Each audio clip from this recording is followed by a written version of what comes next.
12ஆம் அத்தியாயம். ஒரு பொன்வண்டு கூட்டுக்குள் நுழைவதைப் போல் இருந்தது. விளிம்பில் கருமை கொண்டு நீண்டு கிடந்த மரக்கிளைகள் அந்த பொன்வண்டின் எண்ணற்ற கால்கள் என காட்சியளித்தன.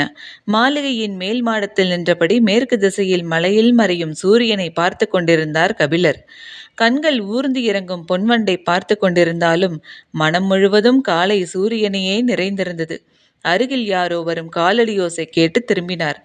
மறையும் கதிரவனிடம் ஒளிவாளை ஒப்படைத்துக் கொண்டிருக்கிறீர்களா?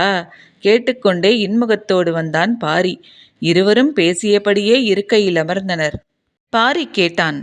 காலையில் உச்சிப்பாறை ஏறியதும் மேற்கு திசையை பார்த்தபடி காண கிடைக்காத காட்சி என சொன்னீர்களே, எதை சொன்னீர்கள்? காலையில் கண்ட காட்சியை சற்றே அசை போட்ட கபிலர், அதுவா? மேலே ஏறியதும் முதலில் கண்ணில் பட்டது கோட்டை சுவரை இல்லாத இந்த நகர அமைப்புதான். இப்படி ஒரு தலைநகர் உலகில் எவ்வியூர் மட்டுமாகத்தான் இருக்கும். எதிரிகளிடமிருந்து தற்காத்து கொள்ள கோட்டை சுவர் எதுவும் எங்களுக்கு தேவையில்லை. ஏனென்றால் எங்களின் ஒத்துழைப்பும் உதவியும் இல்லாமல் யாரும் பெருங்காட்டையும் மலைமுகடுகளையும் கடந்து இங்கு வந்துவிட முடியாதல்லவா? பாரியின் கேள்வியை ஏற்றுக்கொண்டார் கபிலர். அதே நேரம் காட்டு உயிரினங்களிடமிருந்து உங்களுக்கு பாதுகாப்பு தேவை. அதற்காகவாவது சுவர் எழுப்பியிருக்கலாமே. அதன் பொருட்டுத்தான் எழுப்பியுள்ளோம்.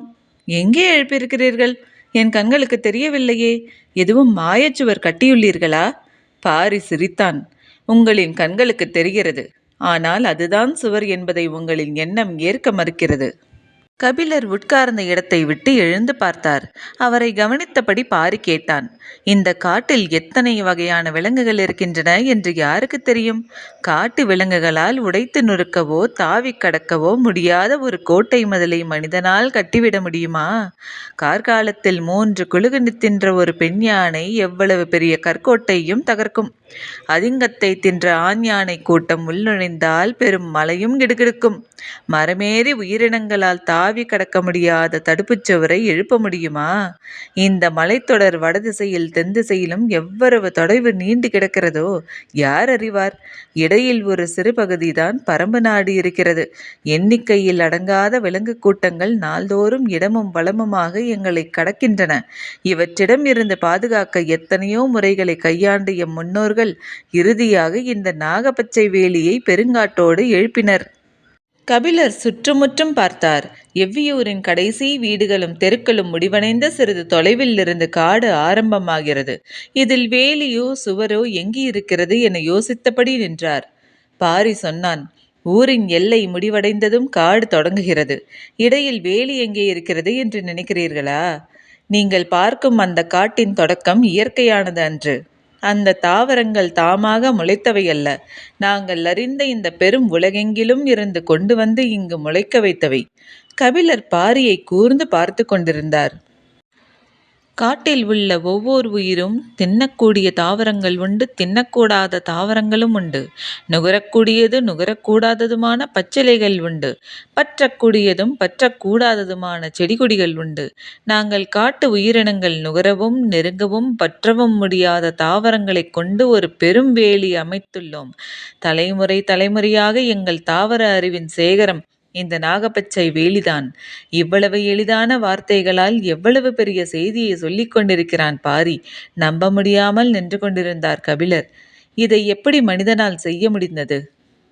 அதை செய்ய முடிந்ததால் தான் நாங்கள் இங்கு வாழ்கிறோம். காற்று கூட உள்நுழைய முடியாத இந்த கானகத்தில் ஓரிரு வீரர்கள் காவல் காக்க நாள்தோறும் தூங்கி உயிரோடு எழுகிறோம். எங்கள் குழந்தைகள் மறுநாள் காலை சிரித்து கொண்டு விளையாடுகின்றனர். எங்கள் இளைஞர்களின் இதழ்களில் முத்தத்தின் ஈரம் ஊறிக்கொண்டே இருக்கிறது. இது எப்படி? நான் தயங்கி வெளிவந்தன கபிலரின் சொற்கள். வெறிமனம் கொண்ட செடி கொடி மரங்களால் சூழ்ந்து கிடக்கிறது இந்த வேலியின் வெளிப்புறம். நடுப்பகுதியோ புறவைரமும் அகவைரமும் பாய்ந்தோடும் மரங்கள் ஒன்றை ஒன்று பின்னி கிடப்பதைப் போல நன்கு திட்டமிட்டு வளர்க்கப்பட்டுள்ளது. வெளிநஞ்சு மற்றும் உள்நஞ்சு தாவரங்களால் தழைத்து கிடக்கிறது இதன் முதல் பகுதி. இந்த 3 பகுதிகளின் இடைவெளியிலும் நஞ்சேறிய அலறிவேர் கொண்டு சுருக்கு வலை பின்னப்பட்டுள்ளது. நச்சுப்பிசின் வழியும் மருவு தொடரிப்பட்டைகளை இடைவிடாதிருக்கும். ஒன்றின் மேல் ஒன்றாக வைத்து பின்னி பிணைந்து உருவாக்கப்படும் பிணையல் மாலையைப் போல தாவர பச்சிலையோடு பிணைந்து கட்டி கிடக்கும். அதன் கணுக்கள் தோறும் வேர்களை உண்டாக்கி அந்த பச்சிலை செடிகள் தழைத்தபடி இருக்கும். இந்த வேலிக்குள் உருவாக்கப்பட்டுள்ள அனைத்து தாவரங்களின் மீதும் குறுக்கும் நெடுக்குமாக படர்ந்து கிடக்கும் எண்ணிலடங்காத படர்கொடிகளும் சுற்றுக்கொடிகளும் தான் இந்த நாகப்பச்சை வேலியின் உயிர் நாடி. வலப்புறம் சுற்றும் கொடியும் இடப்புறம் சுற்றும் கொடியும் ஒன்று மாற்றி ஒன்றாக படர்ந்து கொண்டே இருக்கின்றன. சுருண்டி எழும் அவற்றின் ஊசி நாவுகள் எதிரெதிர் திசையில் ஒரு சேர பின்னியபடியே மேலே எழுகின்றன. உதிர்ந்து கொண்டிருக்கும் இலையை கூட இந்த வேலி அந்தரத்தில் நிறுத்திவிடும். விலங்கின் நாசியை வெகு தொலைவிலேயே இந்த வெறிமணம் தாக்கும். அதையும் கடந்து உள்நுழையும் உயிரினம் விஷமுள்ளாலோ நச்சுக்கணுக்களாலோ நாவில் படும் பச்சிலையாலோ சற்றே மயங்கி அமரும். அந்த கணத்தில் அதன் மயிர்கால்களை ஒவ்வொன்றையும் பற்றி உள்ளிழுக்கின்றன சுருட்கொடிகள்.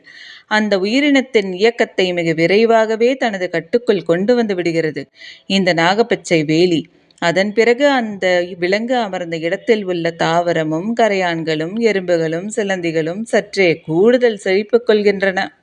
பாரி சொல்வதை வாய்ப்பிழந்து கேட்டுக்கொண்டிருந்தார் கபிலர்.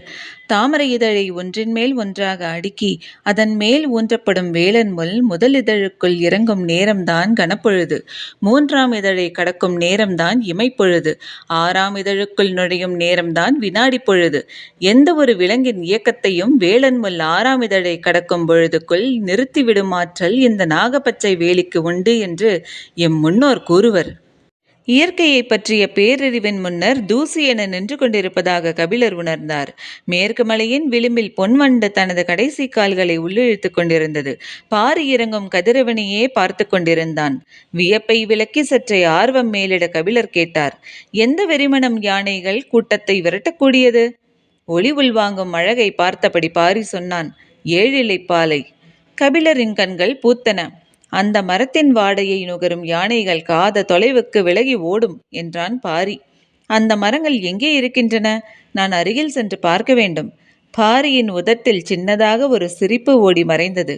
சிரிக்கக்கூடிய கேள்வியையா நான் கேட்டுவிட்டேன் என்று எண்ணியபடி அவனது மறுசொல்லுக்கு காத்திருந்தார் கபிலர். ஒவ்வொரு திசைக்கும் ஒரு மரம் நின்று கொண்டிருக்கிறது. எறும்பு கூட்டங்கள் போல் யானை கூட்டங்கள் தெரியும் இந்த காட்டில் திசைக்கு ஒரு மரம் போதுமா? அதற்கும் அதிகமாக வைத்தால் எவ்வியூர் தாங்காது என்றான் பாரி. கபிலருக்கு பதில் விளங்கவில்லை. பாரி சொன்னான், அந்த மரத்தால் வேறு தொல்லைகள் இருக்கின்றன. மத யானை ஏழிலைப்பாலையின் வாசனையை நுகர்ந்து விட்டால் வெறி கொண்டு வந்து அந்த மரத்தை அடியோடு பிடுங்கி எரிந்து நாசம் செய்துவிடும். எப்படி அதை எதிர்கொள்வீர்கள்? மத யானையை எதிர்கொள்வது எளிது. அதைவிட சிக்கலான பிரச்சனை உண்டு. அதுதான் மிக முக்கியமானது என்றான். மத யானையை எதிர்கொள்வதை விட முக்கியமான பிரச்சனையா? என்ன அது? அந்த மரத்தின் வாசனை காமத்தை தூண்டும்.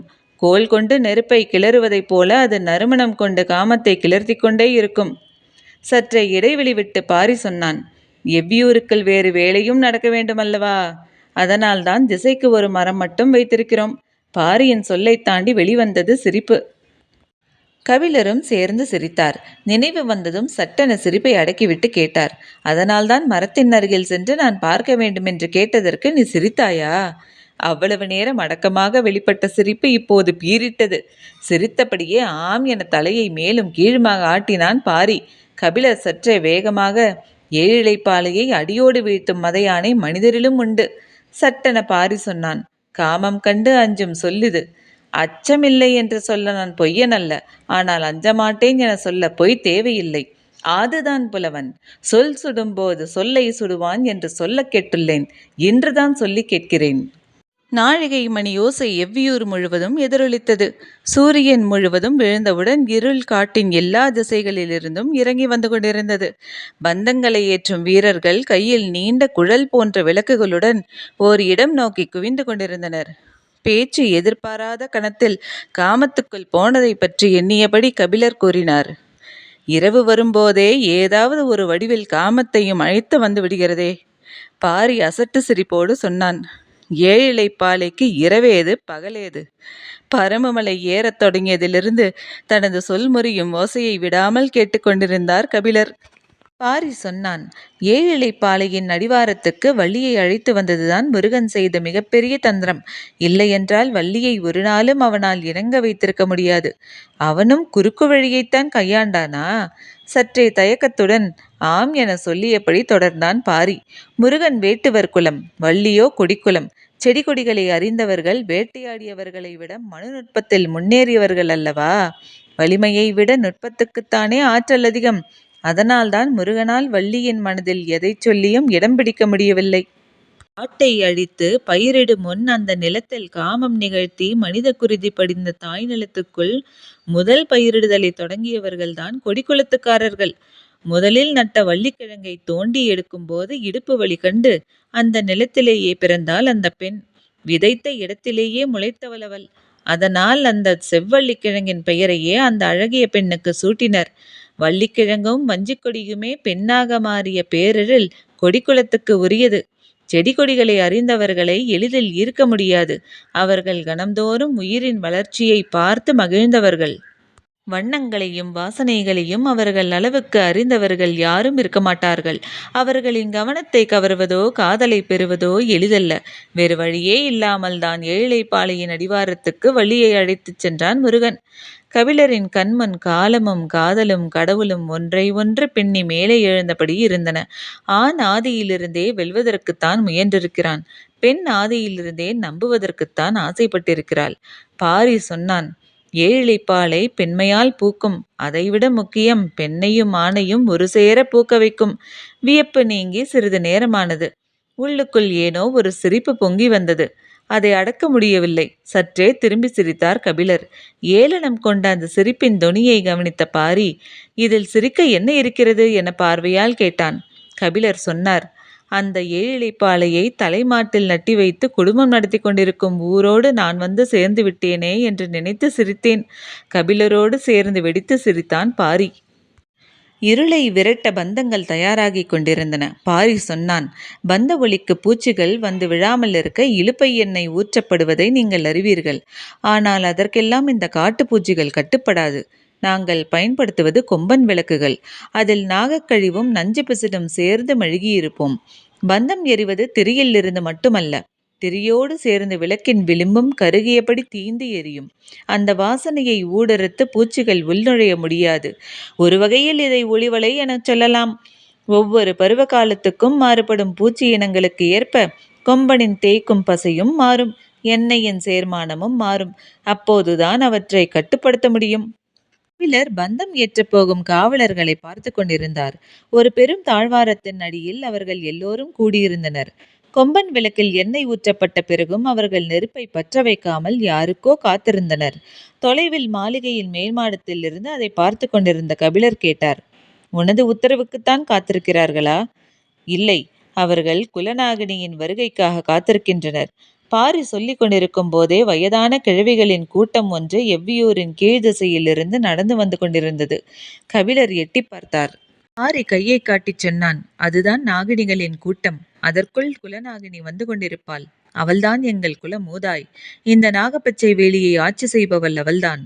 பெண்களால் தான் இவ்வளவு நுட்பமான ஒரு வேலையை கட்டியமைத்து காப்பாற்ற முடியும். அவர்களின் சொல் கேட்டு தாவரங்கள் தழைக்கும், தலையாட்டும். அவர்களின் உடம்பில்தான் கொடிக்குளத்தின் ரத்தம் ஓடுகிறது. ஆதியில் நிலத்தில் சிந்திய குருதியில் இருந்து தழைத்தவர்கள்தானே அவர்களின் முன்னோர்கள். ஒரே நேரத்தில் மண்ணுக்குள் வேறுவிடவும் மேல் நோக்கி முளைவிடவும் தாவரங்களால் முடிவதைப் போல இவர்களால் முடியும். கருவுக்குள் புதுவுயிர் சூழ்கொள்ளும் கணத்தில் கூட பிறந்த குழந்தைக்காக மார்பில் பால் சுரந்து கொண்டிருக்கும் அல்லவா? எல்லாம் தாவர பட்சினிகள், அளவற்ற ஆற்றல் படைத்தவர்கள் என்றான்.